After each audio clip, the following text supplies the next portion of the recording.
इस video को लाइक करें, हमारे चैनल को सब्सक्राइब कर बेल आइकन जरूर प्रेस करें हमारी न्यू वीडियो सबसे पहले देखने के लिए। होई गेलो शादी अब है तो विदाई, कोना के सहबो हम तोहर जुदाई।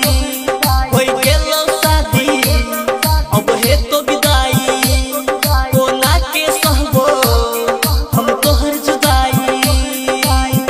दिल साफ तुनी कल जे वही, दिल साफ तुनी कल जे वही। होत बिन सारे के चल जे वही, होत बिन सारे के चल जे वही। होई गेलो शादी अब है तो विदाई, कोना के सहबो हम तोहर जुदाई। दिल साफ तुनी कल जे वही, होत बिन सारे के चल जे वही, होत बिन सारे के चल जे वही। डीजे भरत जनकपुर धनुषा नेपाल, डीजे भरत जनकपुर धनुषा नेपाल, डीजे भरत जनकपुर धनुषा नेपाल, डीजे भरत जनकपुर धनुषा नेपाल।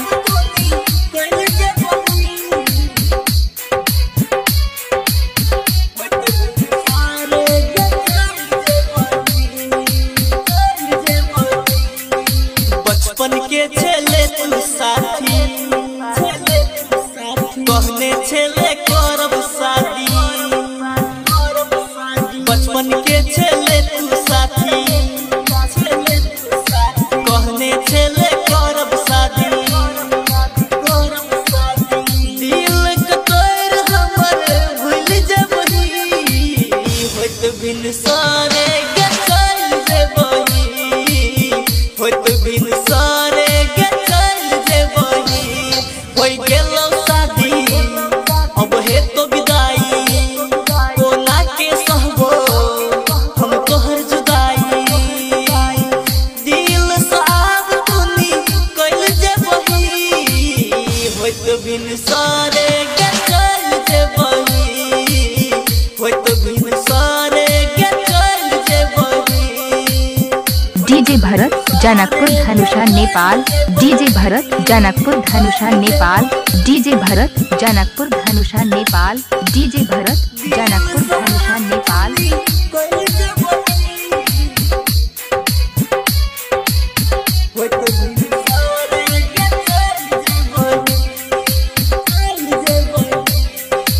अंज दीवाना मार के ताना,